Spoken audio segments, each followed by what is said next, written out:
A question for our panel. The number you need is 0345 6060 973. On your radio, on Global Player, and Play LBC. leading Britain's conversation. This is LBC. From Global's newsroom at 8 o'clock, the search for missing babies continuing in Sussex as its parents are arrested on suspicion of gross negligence manslaughter. Police had wanted to locate the family after their car was discovered on fire on the M61 in Bolton. Constance Martin and Mark Gordon were spotted by a member of the public and arrested in Brighton yesterday. Chief Superintendent James Collis is from Sussex Police. Thanks to the vigilance of a member of the public, our officers were on scene within minutes of the reporting sighting and made arrests. An immediate search was launched. The Prime Minister says his new Brexit deal creates the world's most exciting economic zone for Northern Ireland. The country has access to both the EU single market and Great Britain's. Nurses in Wales have rejected a pay offer from the government there, saying they feel undervalued. Members of the Royal College of Nursing will continue action if a new proposal isn't put forward. Meantime, teachers in the north of England walked out earlier, and tens of thousands will follow as part of 3 days of industrial action. And Sainsbury will close 2 Argos depots, affecting 1,400 jobs. Sites in Essex and Greater Manchester will go by 2026. LBC Markets report the FTSE 100's closed down 58 points at 78.76.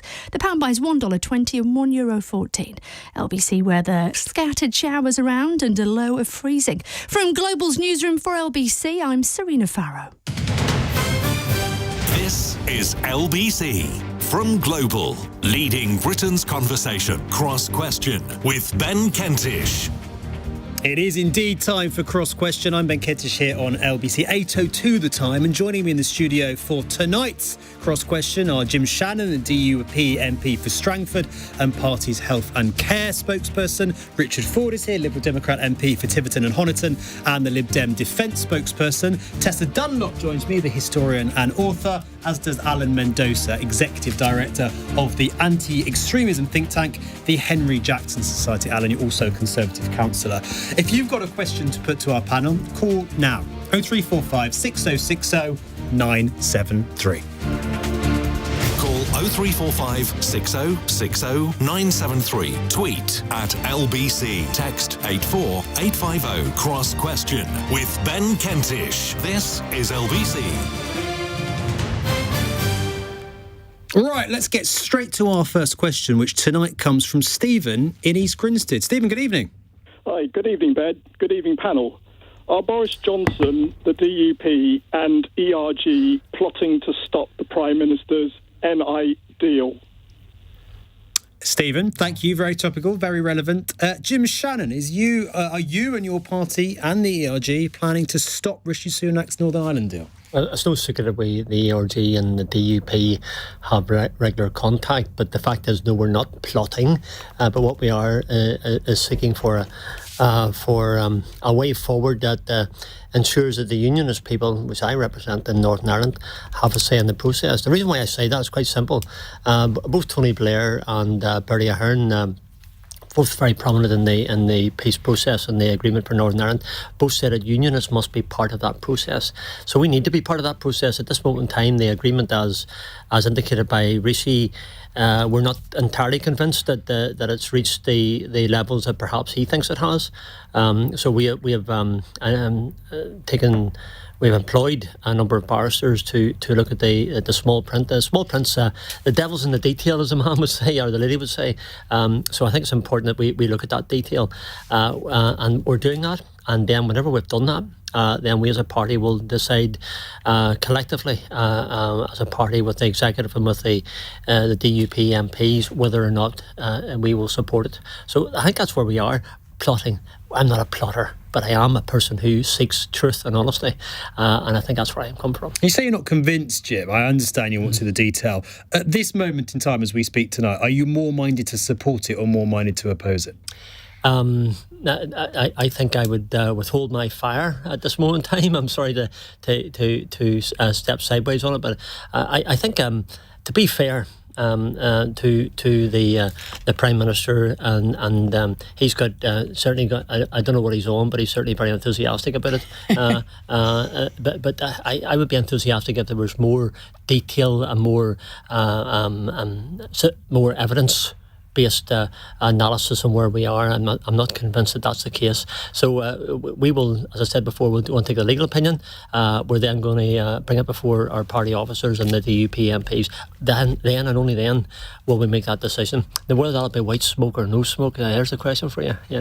Jim, thank you. Let's go to Richard. Is this a good deal? Jim doesn't sound convinced. Are you? Well, I think, Ben, it is a little bit early to say for the Liberal Democrats also, in the sense we need to see what the details have to say. I mean, clearly Jim is of Northern Ireland and I am not, so immediately I would defer to people who live in Northern Ireland.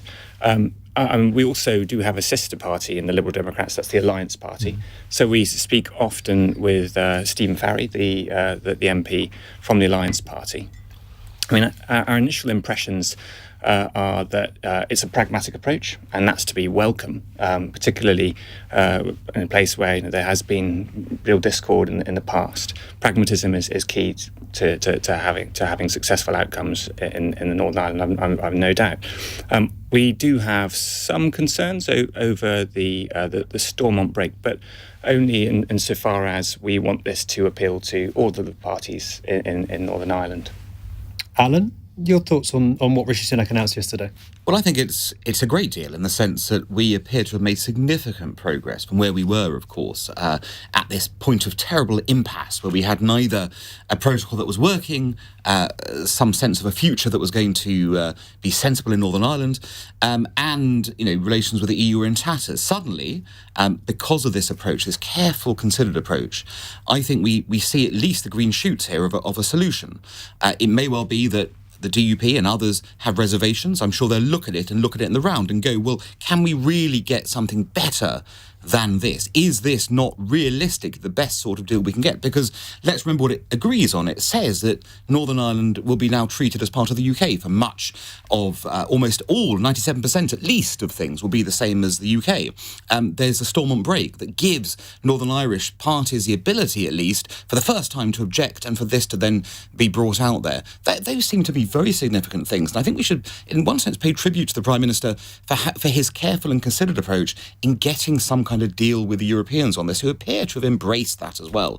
And I think that's very different to what we saw with Boris Johnson, where it was a lot of no. It's very different to what David Frost couldn't get a deal with. Liz Truss didn't have time to get a deal of any kind, but he's gone out there and spent his time going out there, building bridges and gaining a rapprochement. And I think that's really significant and could really bode well for the UK and Northern Ireland, of course, within the UK going forward. It's pitiful, really, in some ways, I think, if I just jump in, that now Northern Ireland has what we once all had in 2016, at least if you believe the top line that Rishi Sunak is so heavily selling today. In fact, he called Northern Ireland the world's, I think, most exciting economic zone. And I'm like, what have they got? What have they got? Oh, they've got access to the single market in the EU.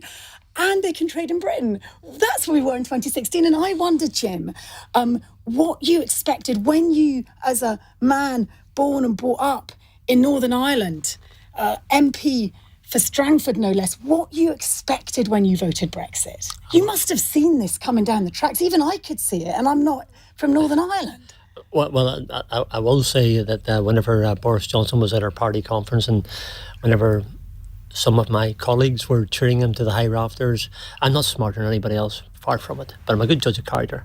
And I wouldn't have been the person cheering like everyone else was and how fantastic this was. Boris makes his own mind off. Yeah, but forget Boris for a sec. Go to 2016. Yeah. What did you see? Did you see a hard border between you and the South? No, we expected the 2016.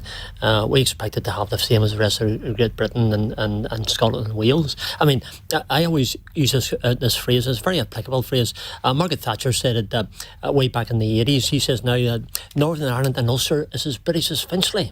Well, just at this moment in time, I don't feel as British as Finchley. And I didn't. I hoped that I would be as British as Finchley in 2016 when the referendum came through, but today I don't, and I don't feel, with respect, I don't feel as confident as perhaps you do, and there's no reason why the interpretations can be different. I try to base my interpretations on fact, so the facts are that we're not as British. But are you a wee bit worried that if you go back into Stormont, you're going to be the second party, aren't you now, to Sinn Féin? You're going to lose your agency. Is there a little bit of stalling here? You're going to spend ages and ages with your lawyers going over these pages of detail. I don't envy you, by the way, but there's a little bit of you withholding, because once you get into Stormont, you're not the big boys anymore. We're still the big boys in unionism, and that's let's remember who we are, and as far as I'm concerned, I see that. Do I have any concerns personally over? I served in the Assembly for 12 years, by the way, so I was part of that DUP team that agreed at the Northern Ireland Assembly. We had to come to a position of sharing power, and I understood that, and I accept that. So if they have a mandate that's bigger than our mandate for a short period of time, I'm quite happy with that. I have no problems whatsoever. The DUP don't fear it. We represent the voice of unionism. We will continue to do so, and we will do that to the best of our ability. But on the point that Tessa's making, Jim, it's effectively that you might not like every element of this deal, but you as a party are going to come under enormous pressure to step back up to the table and form a power-sharing agreement and government at Stormont, aren't you? Well, I mean, we haven't got that stage yet. We love pressure, by the way. I mean, nothing throws me as much. But how long can you continue to be the barrier to a functioning government in Northern Ireland? We have an agreement that Rishi, the Prime Minister, has reached with the EU. We have to do an analysis of that. We have to have a very clinical legal opinion, and their barristers will do that for us. We expect that back fairly quickly, I would have thought. This week? That's more likely to be next week. You've got to see the irony, though, Jim. There's loads of businesses on mainland Britain thinking, James, I wish I was in Northern Ireland so I could whap stuff across the border. And there you are digging your heels in as the DUP. No, we're not digging our heels in. We seek justice.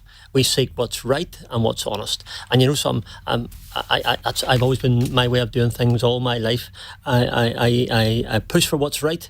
And when something's wrong, I'll state that as well. I would say, Tessa, though, not all businesses will be rubbing their hands at the prospect of investing, because what this does also bring is an uncertain investment climate.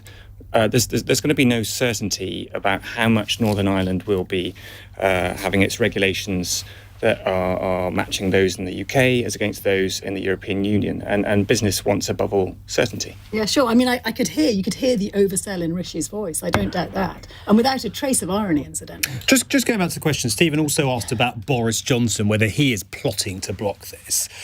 And I said on the show yesterday, I think he's got an egg on his face. He looks a bit silly because what Rishi Sunak has done here is deliver a far better deal than he was ever able to do. Do you think this is at least one nail in the coffin of Boris Johnson's political comeback? I don't think there are any nails in his coffin about anything like this. I think, Boris is a contortionist who is able to come back and forth in any which way, because essentially he is very good at framing issues at the time. So I wouldn't look at this in terms of, Boris up, Rishi, Boris down, Rishi up in that sort of way. I would look at it in the way you've suggested, which is that the current Prime Minister has gone and got a deal that his predecessors have not managed to get, one of whom, of course, orchestrated the whole thing originally, knowing he was going to basically rat on it down the line. And I think rather than making comparisons between the two of them, I think, Rishi has made the point quite clearly. He said, look, this isn't about personality. This is about getting a deal that works, which I think I've done. And can we just talk about the merits of the deal rather than what X or Y might do it? I do think what is interesting is that Boris, if there was some sense that he might have used this as an opportunity to stir, that's clearly gone. But he did. He did it last week. He was warning the DUP apparently to be cautious. Look at how many Conservatives have come on side publicly. People yes, and he looks Baker, silly. Chris Heath, people who were previously on his Boris side. Johnson looks isolated and, dare I say, looks a bit silly. Well, I think he has made a mistake here in thinking that this would be the ditch to die in, if that's the case. But I think, actually, if you look, he did make a little intervention, but he's pulled back from that. I think he's very astute tactically, and his position is, right, I can see the way this is going. Maybe there'll be some, kind of ructions in Ulster still, there might well be. But, realistically, when you look at the names who've come on board already, this is not going to be the sort of dramatic, kind of sundering of the Conservative Party that it might have been last week, people thought. Tessa, do you think this damages Boris Johnson, or is Alan right? He's irrelevant to all this, effectively. He looks like a wounded, and I agree, slightly less relevant beast. What I felt was less that the whole bunch of the ERG and the people on the right are thinking this is a great deal, and more that they're sniffing in the wind. Their seats might be imperiled in an election that isn't so far away. So there's a lot of opportunism about getting in behind this deal. People, when they feel insecure about their jobs, quite quickly change their tune. Suddenly that 5-year term in 2019 is looking much, much smaller and much more imperiled. The one person who's come out of this well, I've got to say, is Rishi. He's got something that separates him from the Johnson administration, and he shows that he can strike a different tone with Europe, and about time too. I mean, how long were we going to go on falling out with our nearest neighbours? But Tessa, let's not forget that Sunak was on board with this whole project, right? So when that trade and cooperation agreement was signed in 2020, Sunak was cheerleading from number 11 Downing Street. And what we found about that trade deal is that it was a botched trade deal between the UK and the European Union. It's the feedback that I get in my constituency from farmers who have just really struggling with the additional red tape, the small businesses who are having to go through all sorts of hurdles to sell into the EU in a way that they didn't before. When Alan talks about Sunak mending bridges, we need to remember why those bridges were broken in the first place. Yeah. Richard, no. I mean, he's a marked man, Rishi Sunak, but he's making a fist of a bad job. He's got a poison chalice, But let's be honest. on that, Richard, no great surprise that you think Brexit was a mistake. What is the Lib Dem party policy on it? Would you seek to rejoin the European Union? Well, there's no surprises that the Liberal Democrats are a very pro-European party, but we've got to work with the situation that we find ourselves in. The country voted in a particular way in 2016, and that has changed the dynamic between the UK and the European Union. So you don't think we should rejoin? There's no prospect right now of us rejoining the European Union. There's no offer. I mean, the relations between the UK and the Union... If Ed Davey was Prime Minister, would he go knocking on Ursula von der Leyen's door saying, we want to come back? It's not an offer. But would he ask for it? It's just not available. We've already diverged in a way that it means that we don't have the deal on offer that we had before. No, but we've got horrific economics, haven't we? I mean, this week, Keir Starmer, with a degree of credibility, I mean, he was pulling on some curious statistics, but he was saying, Poland's economy is going to overtake us in 2030, then Romania and Bulgaria's in 2040. There is a great deal of truth. What's their commonality? What's their common factor since 2010? And what's our narrative been? And actually, our economy shrunk by 4%. That's going to be very hard to sell to the Great British constituency, which is no longer 50% plus pro this Brexit deal. Tessa, we've got so much that we could improve on. There's so much we could improve on about current trading relations between the UK and the EU. And research was covered yesterday in the Prime Minister's statement. That is an area that is absolutely crying out for better cooperation between the UK and the EU. OK, Jim, I do want to ask you about Boris Johnson, but we'll do that in just a moment. You're listening to LBC. I'm Ben Kentish. The time now, 8:18. LBC.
20 the time. You're listening to LBC. I'm Ben Kentish, and joining me in the studio for Cross Questions tonight are Jim Shannon, the DUP MP for Strangford, Richard Foord, the Liberal Democrat MP for Tiverton and Honiton, Tessa Dunlop, the historian and author, and Executive Director of the Henry Jackson Society, Alan Mendoza. A reminder, if you've got a question for the panel, call us now, 0345 6060 973. We're going to come to our next question in just one moment, but we were talking just a moment ago about Boris Johnson and his role in potentially trying to squash Rishi Sunak's Northern Ireland agreement. Jim, I just want to ask you briefly before we move on. It had been reported that Boris Johnson is urging your party to be cautious about this. What has he said to you in private? I'm not aware that Boris he certainly hasn't said it to me in private, but he may have had some conversations with our leader, Jeffrey Dawson. I suspect he has.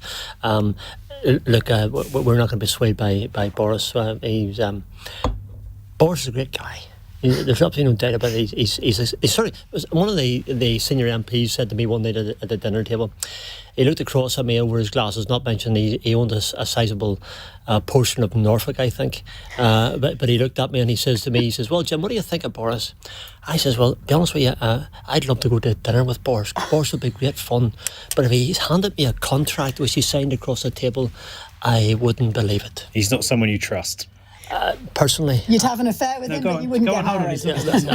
I think the affair would be a stage too far for this old boy. So he's not somebody that you would trust. He's all things to all men. Nice fella. But would you trust him? Well, we've been let down, haven't we? You know? So you wouldn't trust him? So the answer was it'd be very difficult to trust him. Yeah. Okay, let's move on. Another call on this. This is from Ben in Clacton. Ben, hello. Hello.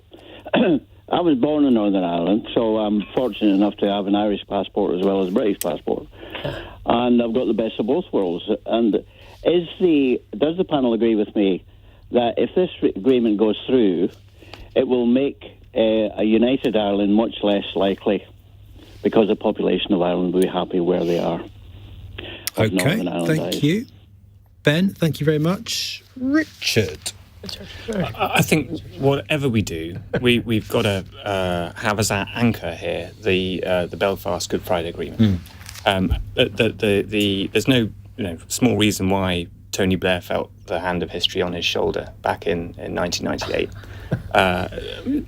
Decades and decades of violence, and we've seen the cessation of violence, and we don't, I think, take a pause and reflect enough just what a great achievement that was for John Major and Blair after him. So whatever we do, we have to keep all of the communities satisfied with the arrangements in Northern Ireland. In my personal opinion, that was easier when there was shared identity. People could feel themselves both Northern Irish, British, Irish, but European. And that's easy when you've got these shared identities. And I think it does become a little bit more difficult when you go back to having single identities again. Okay. Jim Shannon. I'm always minded whenever Tony Blair said I'm not one for a catchphrase, but I think, Dr. Paisley, that I feel the hand of history on your shoulder, But anyway, being facetious, maybe being a wee bit cruel, maybe with that comment. Look, United Ireland's no closer to the day than it was when I was a wee boy, and that wasn't yesterday. The fact of the matter is that the latest NOP's national opinion polls indicate that there's a large proportion of those who would come perhaps from a nationalist background are not committed. They don't see their future necessarily with a United Ireland. I'm probably fortunate in life. My dad came from Donegal in the Republic of Ireland. My mother outside Strabane. They got together a long time ago. But my dad left Donegal, and he left it for a reason. He left it because there was a level of persecution, a level of deprivation, a level of focus upon those of a Protestant relation and religion, and he moved to the very east of the province where we settled and where I've lived for all but 4 years of my life. I think the point I'm making is that I don't see United Ireland any closer today than it has been. But Ben's question was, does this deal, which you're still not sure if you're going to support, he says if it works, if people in Ireland back it, then it will make a united Ireland even less likely. I think a United Ireland's already less likely. That's the point I'm making, because the national opinion polls that we have in Ireland and Northern Ireland indicate that. So I'm just quoting the facts, But you're being a wee bit disingenuous, aren't you? I mean, there were two nations within the Great British nest, and that was Scotland and Northern Ireland, who didn't back Brexit, majority didn't back Brexit. And we've seen in Scotland how this has allowed the SNP to restart their Indie Ref 2 narrative. Oh, that train's fallen off its rails. Temporarily, but actually a lot of people would independence movements go through spasms. You know that. Look at Quebec. Okay, Quebec's so there has been an Indie Ref 2 spasm in the wake of this Brexit take back control. Well, what about our say in Scotland? It's given it oxygen. And it would be naive to suggest that Northern Ireland hasn't been given pause for thought about its relationship, and therefore the quicker you get back into Stormont, even your leader today, he's a devolutionist. He admitted he was. Well, get cracking. No, we're not cracking anywhere until we get what we need, the evidence we need. We need to look at it. I'm going to be clinical in our. Why is the protocol a barrier to forming a government at Stormont? Well, I mean, at this moment in time, we're the issue really is Rishi's deal. That's where we are at this moment in time. We've got to look at that and make a very, very clear, deliberate way. Look, but why can't you oppose the deal if you decide to do so while also forming part of a government at Stormont? Well, the reason why we withdrew from the Assembly was because we had foisted upon us the. Boris Johnson's ultimately they bordered down the RAC. We didn't agree with that. It was very clear we didn't. We had to use a method which we had for us, and that was to withdraw our representation from Stormont. We're not the first party to do that. Sinn Féin did it for 3 years. Let's be honest. I mean, parties on occasions will use what they have as a methodology to achieve a goal. So it's a bargaining chip, effectively. No, and you've done really well. You've drawn all these concessions out of the EU. I mean, you've played it. No. There's a terrible mistake. What concessions? If I may, what concessions? You had a moment when you really could have shaped everything. 2017 to 19, you had the balance of power in your party, and I hate to say it, but you blew it. And I've got the greatest respect for unionism but you blew it. You had the chance to shape a deal to your liking and you didn't go there. And now there is a sense of maybe we made a mistake. I think that we should have looked back when we had that ability to really shape UK policy. We didn't do it. Well, no, actually, I can. I see things probably very simply, and forgive me for being that type of person. We didn't have anything in 2017-19 that gave us any confidence that we were going to be in a position where we would be better off than what we were. We had a deal with and by the way, my politics is left of centre. It's no secret, and so for me personally, it was a big deal, and I had to work out where I was, and Jeffrey had spoken to me on a personal business occasion about that. But that's, by the way, the point I'm making is this: we had a $2 billion a deal with the Conservatives. We delivered, and the Conservatives delivered that $2 billion for the people of Northern Ireland. So it was a financial agreement which they delivered on, and we made sure that our constituents across all of Northern Ireland, both from all sides, received the same benefits. Look, in 2019, Boris then achieved a Brexit of sorts, not the Brexit that we wanted, not the Brexit I voted for. I'm always very mindful. I'm still not sure about what Brexit you did vote for. That you didn't envisage a hard border with the Republic. If you didn't want to cede something with the trading with the UK, I don't get it. I don't get what was in your head. Unicorns. I'm certainly not a unicorn. I would say that in 2019 we were done over. That's just a fact. Who by? Well, and by the Conservatives. I sat having my dinner one night with a Conservative who said to me, he says, "Jim, you stand firm." And I always remember this. I'm not going to mention his name. He's a nice guy. I like him a whole lot. But and he says to me, he says, "You stand firm and we'll stand with you."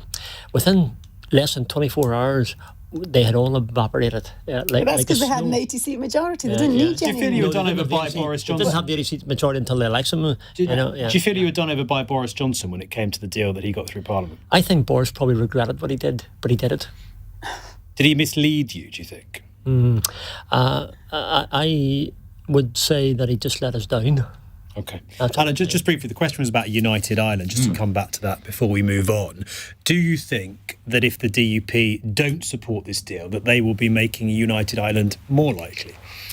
I think that question is a very complicated one because there are many different factors that go into why there might be either falls or rises in that sentiment, both north and south. Sure. We haven't even spoken about the political system in the south, which has been obviously very unusual for the past few years with the Sinn Féin strength compared to its past. So I wouldn't say that where the DUP sits on this will have a direct impact on this. I think there are complicated factors, and we simplify this at our danger. Thank you. Ben, briefly back to you, just in a sentence if you would. So I wonder what you make of what you've heard. Well, the Catholic population over the next 20 years will overcome the Protestant population in Northern Ireland. And it was more likely that the Catholics would vote to have a united Ireland. And it's less likely, in my opinion, now because of this, if this agreement goes through. Because you think it will be a success. In your pocketbook, you think, well, I'm better off staying where I am. Ben, thank you for your question. Really good point. We're going to move on from Northern Ireland in just a moment. Karen, I'm going to come to you on your question after the news. The 8:31 is the time here on LBC. Let's get the headlines from Serena Farrow. 200 police officers are searching for the baby of a couple who've been further arrested on suspicion of gross negligence manslaughter. Constance Martin and Mark Gordon are being questioned by detectives in Brighton, where they were spotted last night, 2 months after they disappeared in Bolton. The Prime Minister says his new Brexit deal creates the world's most exciting economic zone for Northern Ireland. The country has access to both the EU single market and Great Britain's. And nurses in Wales have given ministers 5 days to reply after they rejected the latest pay offer. If not, they'll announce more strike action. LBC, where the light scattered showers tonight, but then dry overnight with a low of freezing. This is LBC.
Right, we're going to move on from Northern Ireland. Just a reminder, with me in the studio for Cross Question tonight, Jim Shannon, the DUP MP for Strangford, Tessa Dunlop, the historian and author, Alan Mendoza, the executive director of anti-extremism think tank, the Henry Jackson Society, and Richard Foord, the Liberal Democrat MP for Tiverton and Honiton. Our next question tonight comes from Karen in Chippenham. Karen, hi. Hello, Ben. Hello. This is a question about the NHS. Fire away.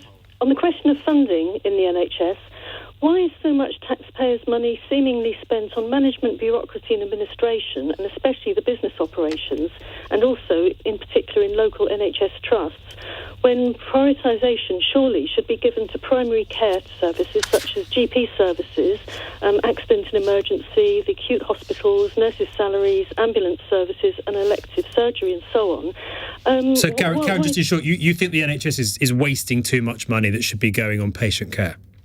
Well, I think the patient care should be surely prioritised. That's what it's all about. OK, Karen, thank you. Alan Mendoza, is the NHS wasting too much money? Well, I'm sure it is, because like any bureaucracy, money gets wasted. But then again, it's a massive bureaucracy. This is a giant service that is obviously providing healthcare across the country. It's got to have some management. It's got to have some, sort of setting as to how you deliver these things. It can't just be the frontline services. You have to have the back behind it. I think that the question really is, can we do better? That's really the question. I think all of us understand that there's vast amounts of money going into the NHS. Those vast amounts may not get to the front line. We want them to get there.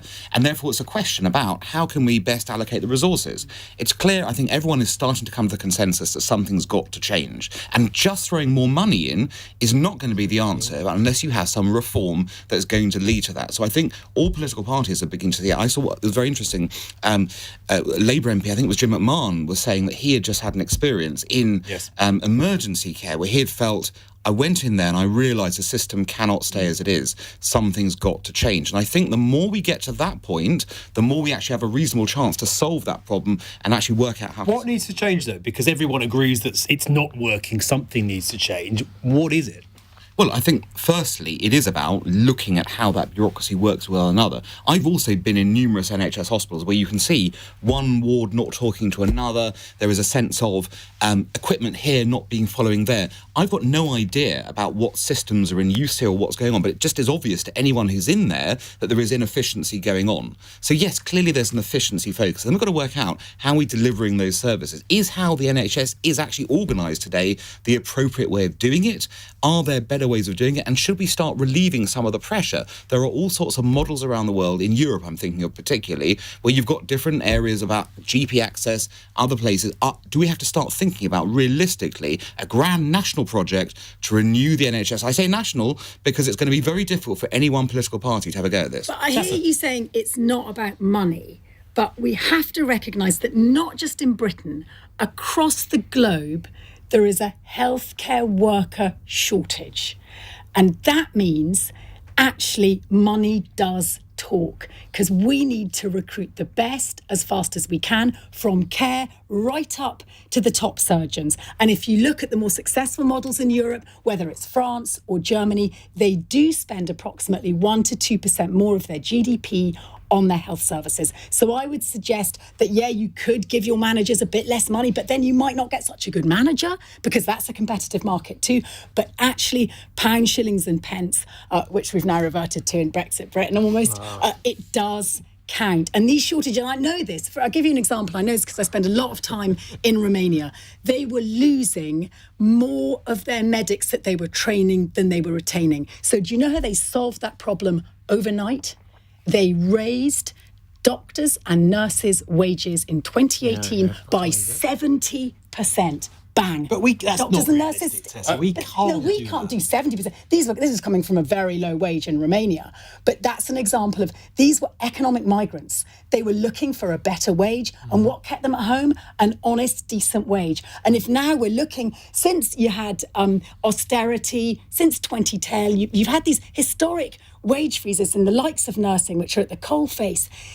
You're never going to win against the nurses. If you don't have people to care for your patients, the NHS at the very front line is already unravelling at the seams, and people are dying. We saw the statistics this week. Yep. And if you ask nurses why they're striking, yes, partly because of their derisory pay, but they're also striking because of the conditions in which they're working. And a lot of them, I think genuinely, altruistically, they really do care about their patients, and they can see that the system is collapsing around them. We had 40,000 nurses leave the profession last year, and there are 130,000 vacancies across the NHS. So I recognise that this is partly about resources, but it is also partly about stewarding those resources, and for that we need good administrators, good leaders and good managers. Do you think there is too much wastage, too much bureaucracy at the moment, Richard? I'm not close enough to it to be able to comment with any authority on that point. I can tell you that as a mother of 2 children, it's like working a system. It's like doing an MA or something. You have to be good at administration to get your child through, first of all, a GP appointment, to then be told, oh, you better go to A&E because I'm not too sure. That's like a 2-day job.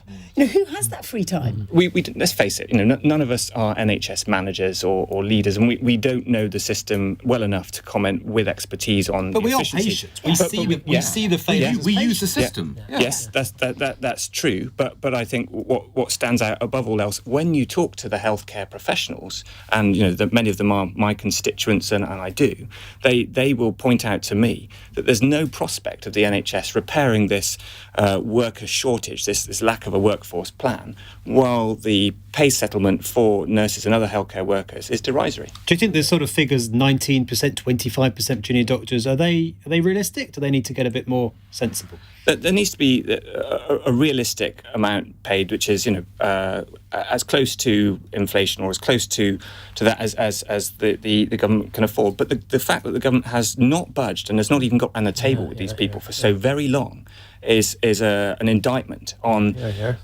this government. When some of these people are so selfless, they have selflessly committed themselves to you and me and society. It's outrageous that the government has not got around the table before now. Jim, do you agree? I certainly do, and I'll go further than that.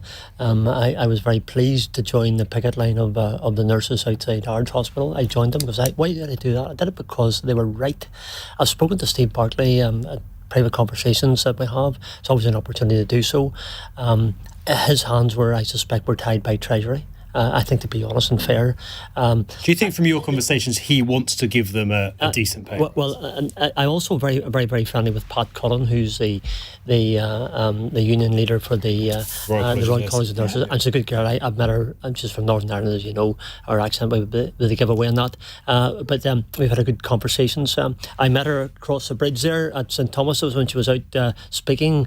I went across and shook her hand and wished her well, and on the picket line as well. Why did I do that? I did it because the nurses deserve a pay rise which is decent. I suggested this to Steve. Honestly, mate, I said if it was me, I would bring them in. You've refused to talk to them. I mean, why would you refuse to talk to people? Just have the conversations about that's all Pat Cullen ever wanted on behalf of our workers.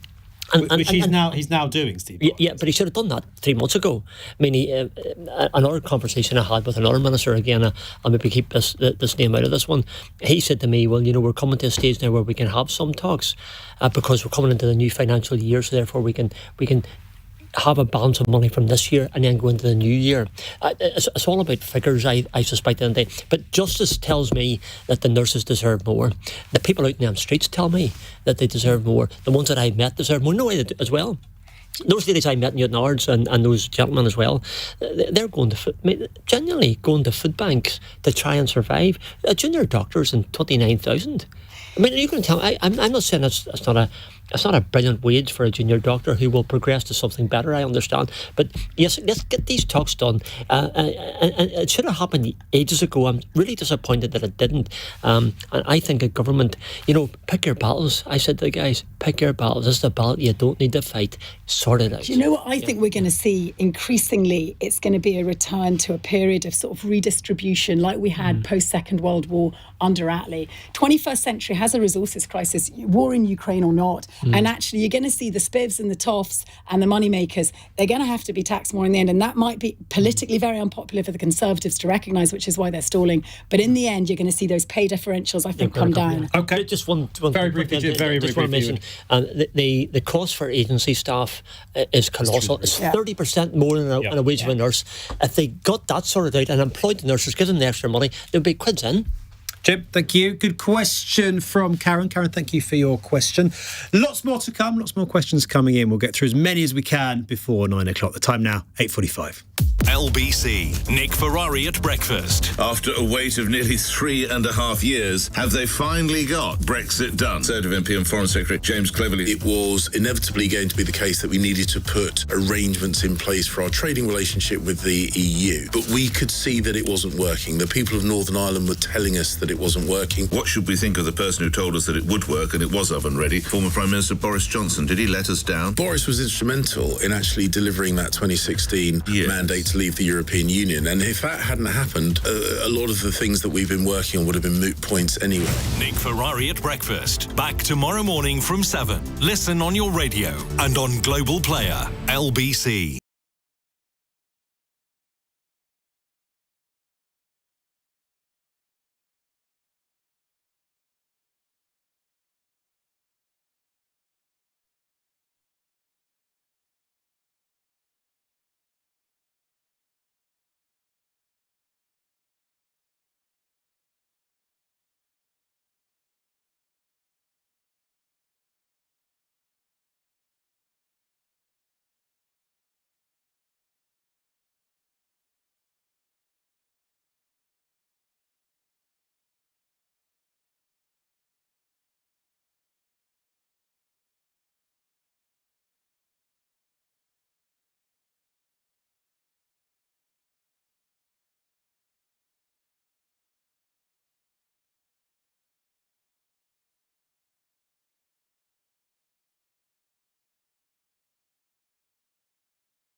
.48 the time. Lots of questions coming in for our panel. We'll get through as many as we can. Let's get straight to them. A text question from Jennifer in Great Yarmouth, who says a Tory MP has revealed today that they were sent faeces through the post because of the row over sewage in our rivers.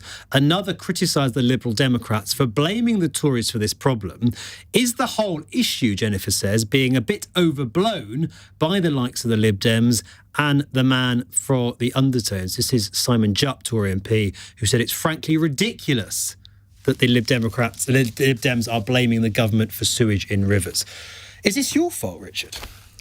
Well, I think first thing to be said on this is it's absolutely inexcusable for anyone to take that sort of direct action. So I think dreadful that somebody should have received something through their letterbox. Inexcusable. Elected representatives should not be treated like that. Of course, I have absolutely every responsibility to to communicate the concerns of my constituents. That's what I'm employed to do. And I get tens of constituents writing to me per month about sewage. It's something that people are really emotive about, feeling really strongly about it, and rightly so. In my patch, we've got the sea at Branscombe, Beer, Seaton, the rivers discharge into the bay at Sidmouth, and people want to be able to go wild swimming, and they are so very frustrated at this Conservative government that is not holding water companies to account for these sewage spills. Alan, is it fair to blame the government, or is it the water companies themselves that should pick up more of the flak? Of course they should, and it's a bit like, look, as a local councillor, I've got slightly different problems to deal with. I've got a big, I might say, a dog poo problem where we are.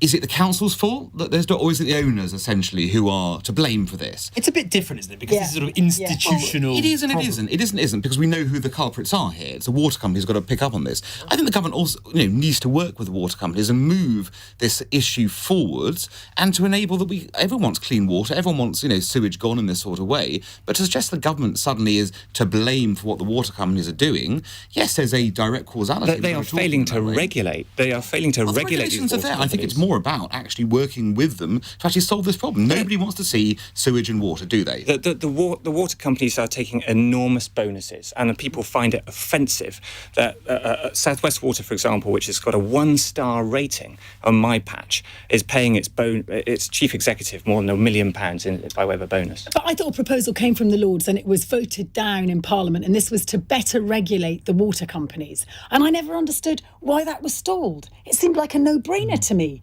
Hit them where it hurts. Get them to behave better. Should the government do more, Jim? Well, I think there's a responsibility for government to do more. And while the Minister's a very decent person, I think the answers that she gives to the questions in Parliament are not sufficient enough. Therese Coffey, this is. Well, there's her and Rebecca Pow. I think there's actually a couple there who answer the questions. I think that the point I'm making is this. At the end of the day, the water companies have a responsibility. They do the mechanical, the physical work of the pipelines and all. The leakages are another example of money being wasted. But yet now we find incredible dividends, as Richard said. And I just think there's something obscene. But hang on a minute, it's the water companies that are discharging the sewage into the rivers. Yeah. But government oversees all that. So there is a role for the ministers as well. Okay. Has to hold the Northern Ireland or the water companies to account. Okay, lots of questions to get through. We're going to move on. Next question, another text question from Molly in Birmingham, who says, is Isla Bryson going to a male prison an example of public pressure coming ahead of due process? Tessa? I think this case forced the Scottish Prison Service, in fact, I know it did, to review their processes regarding transgender prisons. We're talking a very small number, I think something like 12 transgender, I think, identifying as a female transgender prisoners. I think approximately 6 of them were being held in Corton Vale, which is the only female prison in Scotland. Now they've reviewed that so that all transgender prisoners will be held until initially in a prison that represents their gender at birth, until it's been ascertained what they've been convicted for, what their track record is, and any of those with a track record of violence against women will not be held in female prisons. So what Isla Bryson's case has done is it's focused people, politicians, lawyers on the detail, which had been overlooked. So in a way, this case, vile though it is, and I saw she was given a hefty sentence today, has, I think, forced Scottish law and the way in which their prisoners are treated to update. And that's what you would expect. That's what case law is all about. So I welcome it from that point of view. In terms of the way in which it became conflated with the gender reform bill, I felt that was very unfortunate timing from the point of view of the Scottish First Minister. But it actually was irrelevant because she was convicted and she was imprisoned under her chosen gender. The gender reform bill hadn't been passed. It was nothing to do with this new reform bill. It was just a coincidence, and a very unfortunate one from the SNP. So you don't think this is a result of public pressure coming ahead of due process, as Molly says? You think this is the right because of the gender reform bill, of course, it made huge headlines on both sides of the border, because we know that we've had the clash with Westminster in the Equalities Bill and the Section 35. But it's the right outcome, so it's a good outcome. Alan Mendoza, do you agree? It's definitely the right outcome. I mean, the idea that you were going to have this situation where a convicted rapist could be in a place where they could be a threat to women, quite obviously, was a nonsense. It was a non-starter to begin with.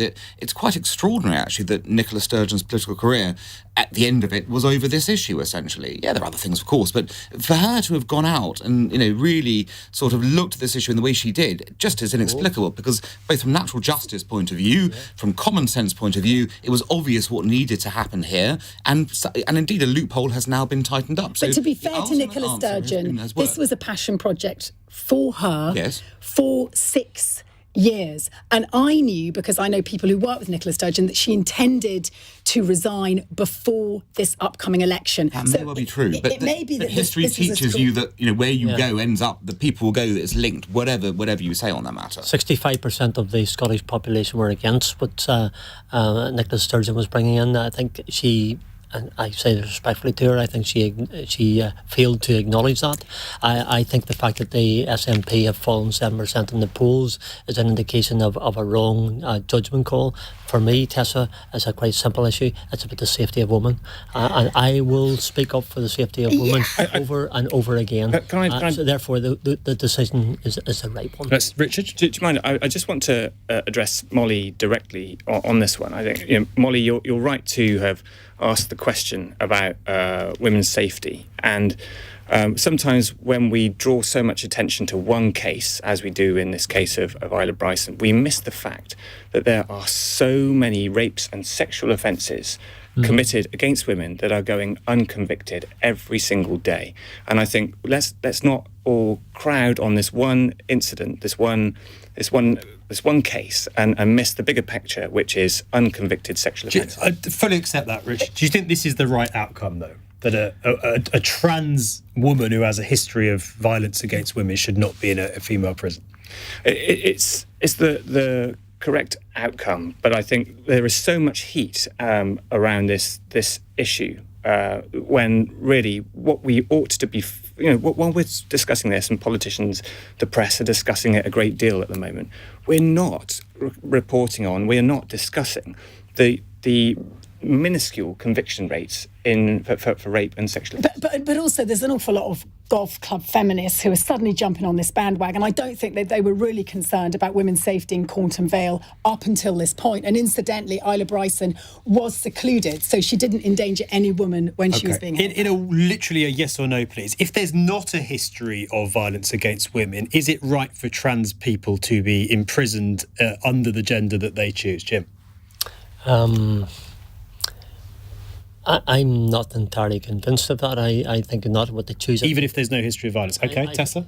I think it needs to be decided on a case by case. But I think, yes, if there's no history of violence, then it stacks up. Richard? Case by case is exactly right, Tessa. I would also say that because it depends on conditions of the person. OK, there's a very quick question. This was about the licence fee, the BBC suspending it in the spring to allow people to watch the King's coronation. We're going to have to literally 10 seconds answers on this, please. Is this a good opportunity for it to be stopped for the coronation and then never brought back in again? Should this be the permanent end of the licence fee? Jim?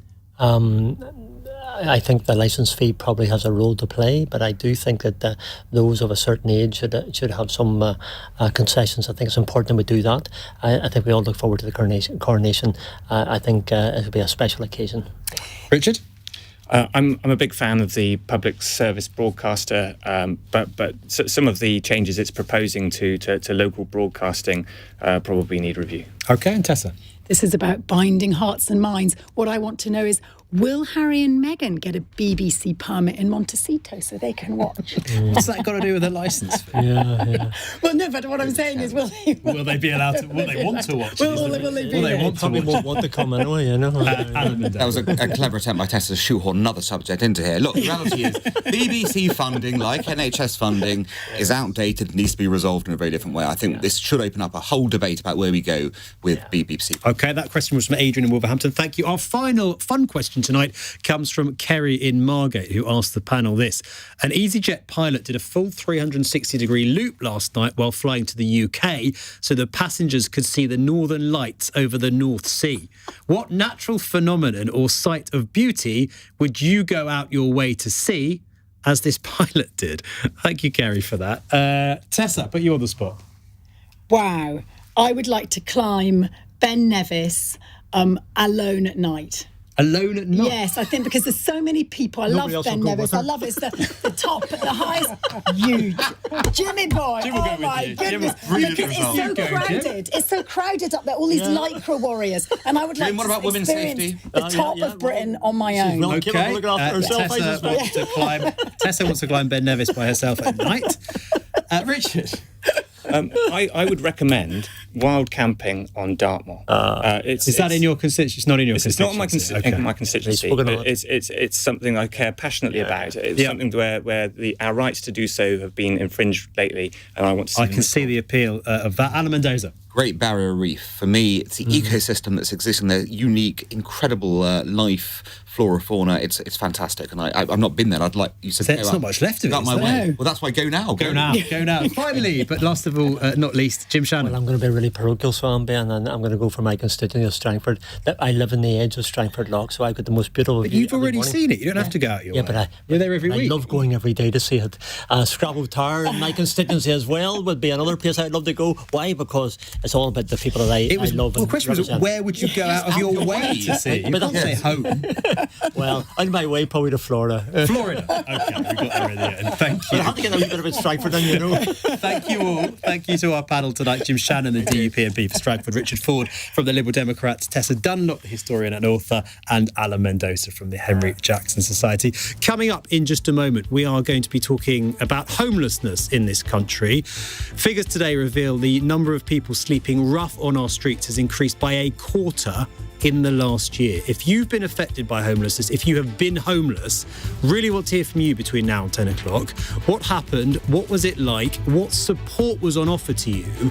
And what do we do about a problem that seems to just get worse and worse and worse? The housing crisis in this country, I don't think, is being taken seriously by any political party, and more people are ending up on our streets as a result. If that's been you, and if you've experienced this, give me a call, 0345 6060 973. That's next. On your radio, on Global Player, and Play LBC. leading Britain's conversation. This is LBC. From Global's newsroom at 9 o'clock, a major hunt is underway after the parents of a baby were spotted and further arrested on suspicion of gross negligence manslaughter earlier. LBC reporter Emma Call was in Brighton, where they were seen a short time ago. A helicopter and sniffer dogs, thermal cameras were also being used earlier on, looking for signs of where Constance Martin and Mark Gordon had been and were potentially earlier on, and where potentially as well their almost 2-month-old baby could be found. Downing Street insists the Prime Minister isn't endorsing single market